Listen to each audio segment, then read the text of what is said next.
Tonight on NAIT NewsWatch. Could millennials be the key to determine the upcoming federal election? Well, millennials are very important. A new traffic signal system is being tested in Edmonton. They will allow us to change traffic signals relative to the variable traffic. And a local grocery store is hosting a weekly event that is inclusive to people who are sensitive to sensory stimulations. A couple of families have come in and shopped with their kids, and they said it's one of the first few times. NewsWatch starts now. Good evening. With the federal election just weeks away, the time for talking is almost over. October 21st will send Canadians to the polls, including many millennials. Yeah, the increase of younger voters is creating some discussion on how big of an impact this demographic could have on the election results. Our Josh Reed joins us live from the South Lobby with more on that story. Thanks, Moira. Thanks, Jace. For the first time in the history of the federal election, millennial voters will make up the largest voting bloc. All four major political parties have targeted their campaigning towards students, and post-secondary institutions like NAIT are doing everything they can to make sure their students have their voices heard. In the city with huge personality, but most of the videos have. Donovan Ekstrom is no stranger to elections. The first-year radio and television arts student is only 27, but is a Rhino Party candidate running in his third federal election. Ekstrom says being a student and a candidate has changed how he sees Canadian politics. I think a lot of the main parties don't really care about you. They just want you as votes. They always sit there and talk about how they're gonna, all of a sudden it's gonna get better, but even as a student, I can kind of like my eyes roll. Ekstrom is within the millennial demographic that all four major parties are jockeying for votes from. One political scientist says these vote totals could decide the election. If political parties can engage them, have a message that resonates, they'll come out and I think make a difference for some of the candidates in many of the close ridings. All four main parties have made promises about making post-secondary education more accessible for students. The Liberals and Conservatives want to put more money in students' pockets through increasing student grants and boosting government contributions to RESPs, while the NDP and Green Party want to eliminate tuition payments altogether. And I'd be more inclined to vote for a party that is willing to do more for the students than a party that's not doing as much. There's some parties that will just say what people want to hear, and then they don't follow through. Ekstrom says people have been more receptive to him in his third time running. While he is enjoying his time as a radio student, he believes politics will still play a big role in his future. Talking to people, good, bad, it's always a fun time and hearing what they have to say. Students will have their earliest chance to vote as soon as this weekend, thanks to the return of advanced polls. According to NAIT, the advanced polls brought in anywhere between 8,000 to 10,000 voters during the provincial election last spring. Josh, what hours will advanced polling stations be available for students? Well, Moira, the earliest the polls will open up is Saturday from 10 a.m. to 6 p.m. They'll also be open Sunday from 12 to 4 p.m. and into next week, Monday through Wednesday, from 10 a.m. to 10:30 p.m. Now, also talking to NAIT, they said that there will be a new location for the polls this year. Last year, they were in the Natrium. Look for them in the South Lobby this year. Also returning with the advanced polls, is the Vote Anywhere ballot, which means that students don't have to vote in their designated riding, which makes it easier for anyone to vote here at NAIT. So Josh, what else is NAIT doing to try and get students out and voting? Well, speaking with NAIT's advocacy director, Jason Roth, he told me that NAIT is going to be hosting a Get Out the Vote campaign, as well as having Elections Canada coming to do outreach. It's already started this week. It will continue into next week and up until the election. Thanks, Josh. That's Josh Wee reporting live from the South Lobby tonight. Made in Edmonton technology is helping tackle sexism during the federal election campaign. It's just a way to try and inspire and encourage women to run for office. Parody Yeg created a Twitter bot that uses artificial intelligence to monitor the social media accounts of women running for office. If it detects hateful comments, the bot will tweet a positive motivational response. Parody Bot was created in response to a need that we were hearing from women who were considering running for office but felt that the amount of abuse and harassment that they receive online was a barrier to running. So far, the bot has tweeted in response to more than 1,600 hateful messages. You're watching NAIT NewsWatch, the next generation of news. A local grocery store is changing the usual way it does business. Yeah, Sobeys Belmont here in Edmonton is providing special hours to make the shopping experience more pleasurable for people who have sensory sensitivity. Our Katrina Fernandez visited this local business that is creating a unique shopping vibe. Thanks, guys. I'm standing outside of Sobeys Belmont. The lights are on and music is playing. To most people, it's normal, but for some, it can be overwhelming. Last Monday, this grocery store came up with an idea to make a change. A lot of the customers that come in don't really know what we're doing tonight. It's a new experience for cashier Ken Hicks and some shoppers at this grocery store to do the sensory-friendly shopping. The lights are dim, no music playing, no announcements, workers speaking softly, and the sound of scanners set to low. Hicks says these few changes made a huge difference for some customers. It's one of the first few times that they can get through the doors because the music's usually playing, all the lights and everything. So tonight I've had the people tell me it's the first time that the kid has actually been able to come and picked out their own cereal. And we've had older people that are sensitive to light that have come in and said that they really enjoy it.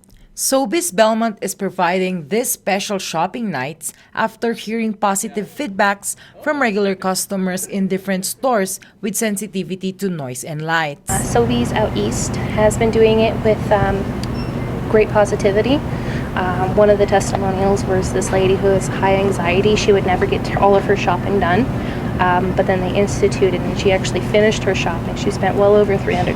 Sobeys Belmont is one of the grocery stores who will be doing this event every Monday from 7 to 9 p.m.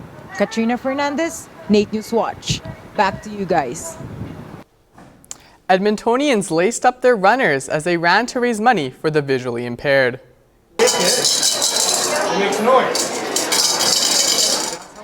The annual Sight Night Run took place this weekend, where people ran at night to raise awareness for life without vision. Participants raised nearly $6,000 to go towards the Alberta Sport and Recreation Association for the Blind. I've done one other run in the dark, which is kind of freaky, but not for this cause. Participants are given headlamps for safety. This year, many runners were bundling up to ward off the near-freezing evening chill. After the race, there was a free barbecue, awards, and entertainment, all indoors for those tired runners to get warm again. The city is hoping to speed up your commute with some new technology. On Wednesday, the city unveiled a new adaptive traffic signal system. It is located at 101st Street and 103rd A Avenue. There are 4 cameras that monitor traffic and make changes to the lights to improve traffic flow. It's 11 at night, nobody else is at the intersection yet, you're waiting a minute for the traffic light to change. Well, if the system's adaptive and it can respond to that and realize, well, wait a second, there's no other traffic coming in the other direction. We've got these vehicles waiting to go through, get them through. Edmonton is the first city in Canada to test this technology. More adaptive traffic signals may be rolled out across the city next year. Yet another store is following in the footsteps of Target and closing its doors for good in Canada. The popular clothing store Forever 21 declared bankruptcy and will be closing all 44 of its stores in Canada. Forever 21 isn't the first to take such drastic measures.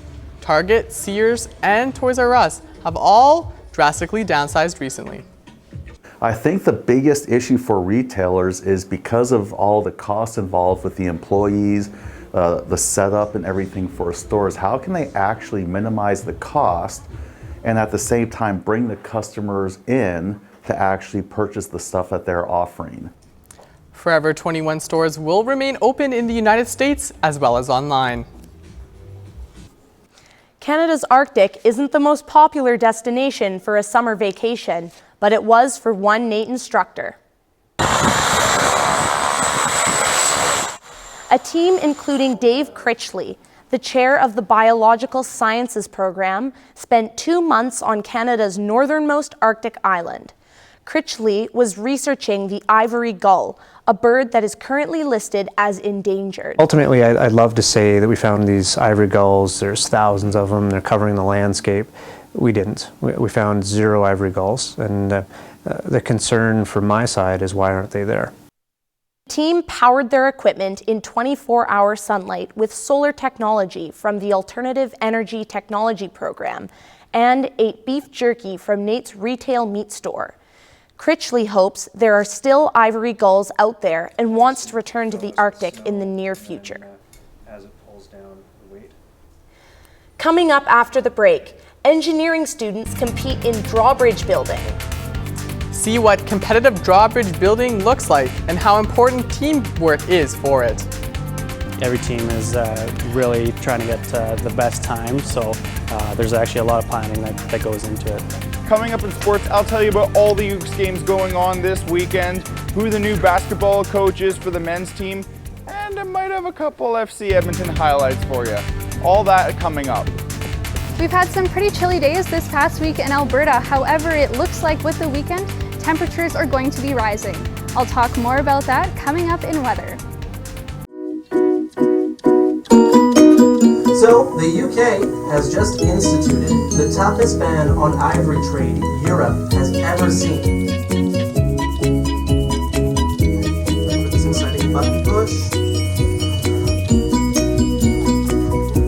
It's 1:59. My ears are bleeding. Underwear required over 40 stitches to her face.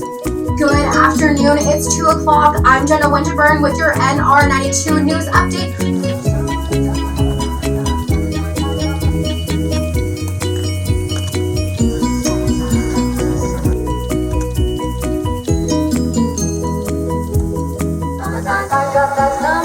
You're listening to NR92.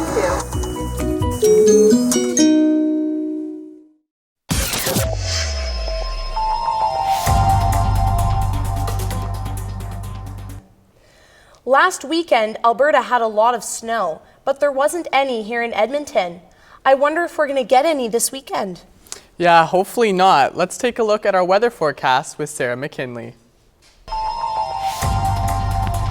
Thanks, guys. We did experience some snow last weekend in Alberta in a few places. However, this weekend it looks like it's going to be a little bit better. Temperatures should be pretty warm for this time of year. Taking a look at Calgary, we did have 30 centimeters of snow last weekend. However, this Saturday you can expect a nice warm high of 12 degrees. Maybe a little bit of clouds on Saturday, but it should clear up by Sunday. Over in Jasper, we do also have a high in the double digits. However, it is likely it's going to be very cloudy all weekend, and there may be some rain or snow mixture over the weekend. In Fort McMurray, on Saturday, it is going to be pretty rainy and cloudy. Hopefully that'll clear up by the afternoon. If not, it should be nice and sunny on Sunday.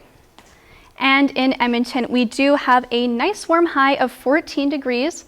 It might be a little bit cloudy on Saturday. However, Sunday should be warmer and sunnier, so you guys can enjoy that sunshine. Let's take a look at Edmonton's averages and records. Our average high is 14 degrees and our average low is 2 degrees. We are exactly the same for this Saturday in Edmonton. And our record high is 26 degrees in 2003. That is crazy for October. And our record low in 2000 is -8. That is all I have for the weather today. Let's get back to Jason Moira. NewsWatch Weather is brought to you by NR92, the station for the students. NAIT Construction Engineering Technology students and alumni got out to White Mud Park this weekend to take part in a program tradition. That's right, Jace. 8 teams battled it out for the 46th annual drawbridge building competition and did some team building in the process. Our Ty Ferguson has more on that story. Go, go, go, go, go. Go, go, go. Hard, hard, hard, hard, hard, hard, hard. Teams race to rope their way back and forth across the creek in this year's fast-paced, intense, and pretty chilly competition. This year we have 5 construction teams, 1 civil engineering, and also 1 engineering design technology. The teams must carry a dunnage in one crossing to simulate saving an injured colleague. One fourth-year competitor and NAIT CET grad says it's crucial that everyone plays their part. 15 people is the max for a team, and I say that's the ideal amount because you need quite a lot of people to coordinate, to tie the ropes, get them tight enough, balance them, get your teammates to cross, make sure they cross safe. While these NAIT students are gaining experience that will help them in their career, one NAIT instructor claims this experience will last them a lifetime. I'm just trying to let them know that, yeah, they went in the water. I think we had 3 students in the water today. They're cold, they're wet. But you know what, if you had fun, you're going to have the best memories of your life. Smith says he was an engineering design technology student in 1981 when his team won the trophy. When he came back to NAIT as an instructor 23 years later, he learned his program had stopped participating in the competition. Said we need to do that again, so we've been running them for 15 years. They decided this year, since I'm retiring next year, May 1st of 2020, that they would make these t-shirts up to honor the story of my life. Every last Friday or last Saturday of September, I've been out here freezing myself to death watching and cheering these guys on. So, and I'll be here next year too, even though I'll be retired. I'll still come back for this because it's a lot of fun. With hundreds of past and present NAIT students here every year, it's easy to see that this program tradition isn't going anywhere. For NAIT NewsWatch, I'm Ty Ferguson. Sports are starting up pretty quick, Jace. Have you been to any games? I haven't been to any games yet, Moira, but let's see what our sports anchor, Elliot, has to say. Well, if you're trying to go to a few games over the next week or so, I've got exactly what you're looking for. But let's start with the sport that's already in the middle of their season. The Ooks men's soccer team couldn't have asked for a better start to their 2019 campaign. After 7 games, the undefeated Ooks have the best record across the ACAC and are looking to stay hot against this week's opponent, the Portage Voyageurs.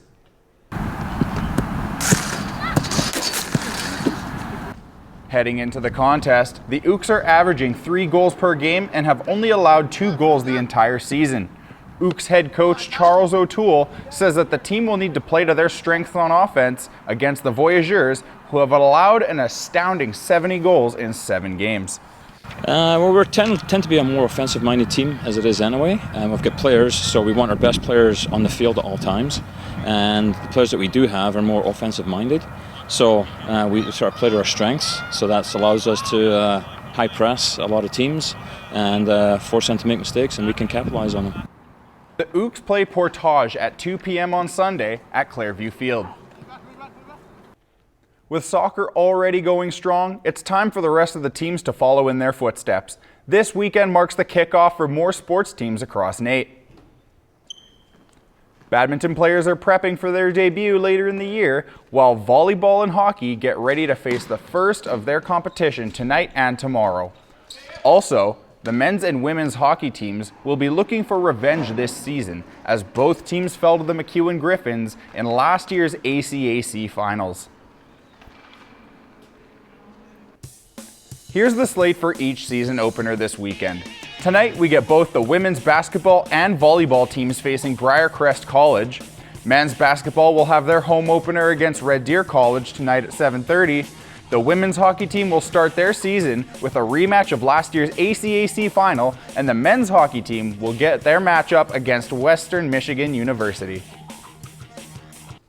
While we're on the topic of new seasons, the men's basketball team will be looking to make a statement this year with a new coaching staff and a familiar face to the NAIT basketball program as they get ready for their 2019 campaign.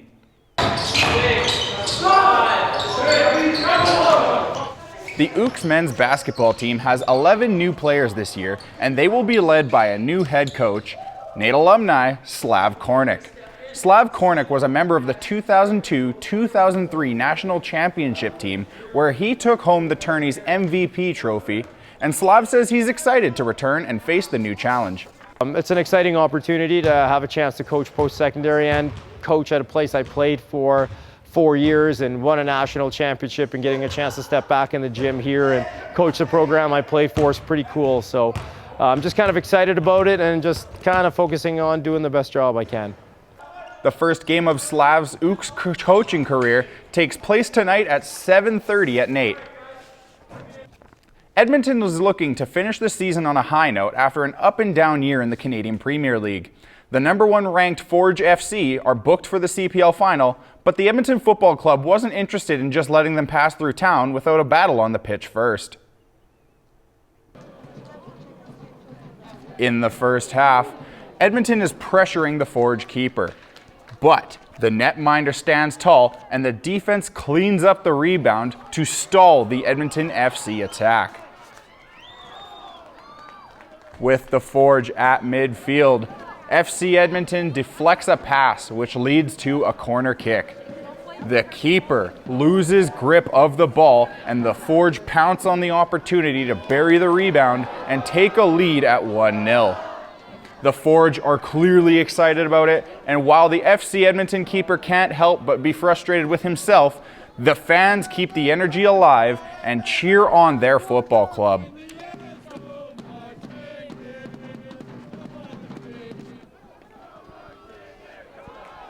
Later on in the same half, after attempting a bicycle kick, an Edmonton defender is very slow to get up.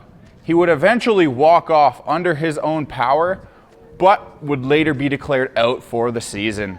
FC Edmonton doesn't complete the comeback and falls 1-0 to the Forge at home. While the Forge came out on top, Edmonton coach Jeff Paulus says a couple of missed opportunities could have changed the game's outcome. You know, to give up the goal like that off the corner when it's in our keeper's hands is a tough one. But our players kept going forward. I thought we had good chances. Second half started off so brightly. Good attack and central play. You know, I said I want to try to play this system. We try to alter it with Easton coming inside and playing more as a central player than a winger in a 4-3-3. But, I mean, yeah, it's disappointing because I thought we played well. Do you ever want to play volleyball, but you don't have a court or 11 other friends to make teams?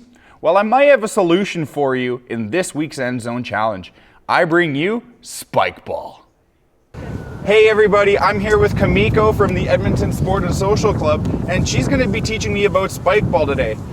Kamiko, what do I need to know about Spike Ball going in? Well, Spike Ball is one of the newest offerings that we have at the Edmonton Sport and Social Club. It's one of 18 different sports that we offer. We typically play it in the spring and summer out at our beach courts in Lendrum, and it's a great way to get out and play with some friends. It's one of the fastest growing sports out there right now because it's so affordable and easy to play. Awesome. Well, I'm really excited to start learning, and let's get to it. All right. Spike Ball plays off of volleyball rules in both gameplay and in scoring. The objective is for you and your partner to not let the ball touch the ground. One person overhand serves just like Kamiko taught me. One thing to avoid when serving is something called pockets.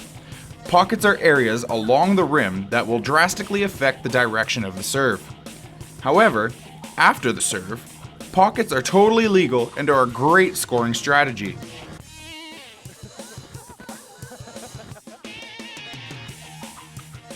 Finally, after the serve, the game becomes 360 degrees, meaning players can move and hit the ball in any direction in an effort to score. Pretty cool, hey? Alrighty, well thank you very much Kamiko for showing me how to play Spike Ball. I really do appreciate it. If people want to play the sport, is there anything like way we can get more involved, or anyone who wants to learn more about the sport? Yeah, of course. So you can actually register as a full team of 2 people or as an individual, and we'll pair you together with a friend so you can make a new friend. And you can do that on our website at edmontonsportsclub.com. Awesome, well thank you very much Kamiko and the Edmonton Sport and Social Club. Thank you. Yeah, thanks for coming out. So, is there actually any spiking in Spike Ball, Elliot? Well, sometimes, like if you're good at it, yeah. I'm still working on the basics and at least getting the ball to my partner. Well, I'm excited to go out and try and catch some men's soccer games, especially since I hear they're winning a lot. Absolutely. They've been on an absolute tear this season, and they've been putting up quite the show. I think this game this week against Portage is going to be absolutely awesome to watch if you want to check that one out. Awesome. Thank you so much, Elliot. Coming up after the break, we take a trip to a coffee shop. And pack some purses full of necessities for the less fortunate. So these are basically the essential mandatory items that we like to put in each and every purse. This week in entertainment, I'll be talking about the vegan Thanksgiving going down here at the Tabletop Cafe, talking about the Joker movie and the controversy surrounding it, and a little preview of the upcoming film Gemini Man featuring Will Smith. Are we playing this game now?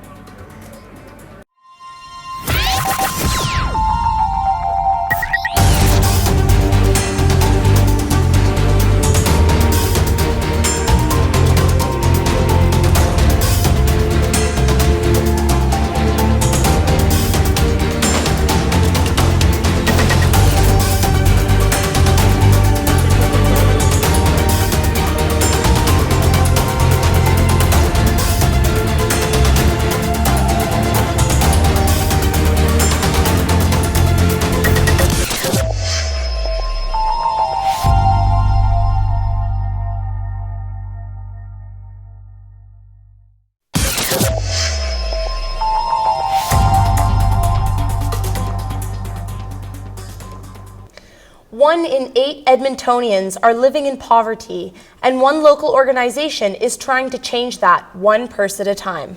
Yeah, the women's organization AWEL is collecting used purses that they will give to women in need. Who wouldn't want this purse, right? Yesterday, we packed a purse with Marnie Suter, the president of AWEL, and learned about their Pack a Purse, Pay It Forward campaign. Dropped into the donation box. Why don't we pack purses full of essential items and love, of course, and give them to organizations that support vulnerable women. You can donate personal care items and new or gently used purses at donation boxes across the city. There will also be a packing event on October 24th at Kingsway Mall. A full list of drop-off locations is available at awel.ca. Well, this week I've been way too busy to do anything outside of school. Do you have any plans for this weekend, Moira? Not quite yet, Jace. Let's see if our entertainment host, Ty Ferguson, can give us some ideas.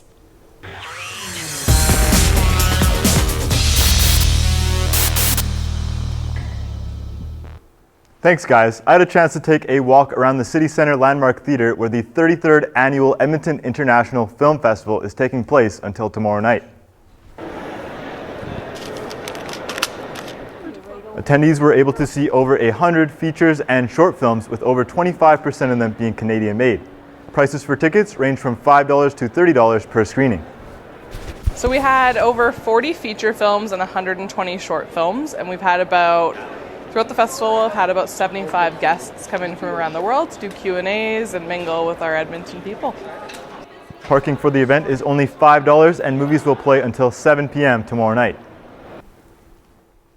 The Tabletop Cafe is a board game cafe in downtown Edmonton that's offering a new spin on the traditional Thanksgiving dinner. Tabletop Cafe is offering a vegan Thanksgiving dinner on Sunday, October 6th. Courses will include a vegan roast, mashed potatoes, soup, and a dessert. Cody Lord, a cook at Tabletop, is a vegan himself and is excited to see this event happen. Thanksgiving is a part, like a very important tradition in Canada at least, where you get together, you eat, you bond, you catch up, and to not be able to eat animal byproducts, it puts a huge barrier between that experience.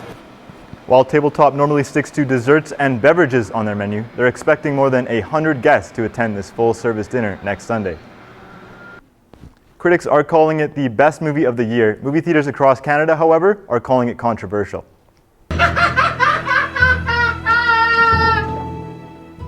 The violent subject matter in Joker has prompted certain theaters to take drastic measures to ensure the safety of audience members. After the shooting that occurred in Colorado during the premiere of The Dark Knight Rises, midnight movie releases were banned in the US and Canada. Yeah. When you bring me out, can you introduce me as Joker? Audiences were able to watch the movie yesterday evening, although Landmark Cinemas issued a ban on costumes at the premiere of the film. The theater chain with 2 locations in Edmonton hopes that fans will feel safer without needing to wonder who is under the mask next to them. Now what's better than 2 full hours of Will Smith action goodness? That's right, 2 full hours of double Will Smith action goodness. Confused? Let me explain. Gemini Man is an action-adventure movie that pits Henry Brogan, played by Will Smith, against a younger, stronger version of himself, also played by Will Smith. Incredible CGI de-aging technology and the creative use of body doubles allows Will to play both the hero and the villain in this action flick. Of all the people in the world to come after me, why would he send you? Gemini Man opens in theaters everywhere Friday, October 11th. Do you want a chance to win this backpack and 2 tickets to an early screening of Gemini Man on Wednesday, October 9th?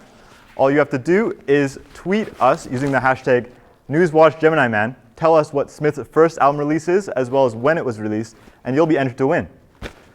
And that's all I got for entertainment this week. Get out, see some movies, and check out Tabletop Cafe. Have a fantastic weekend. Thanks, Ty. That's everything we have for you this week. And thank you so much for tuning in to NAIT NewsWatch. We'll see you next week.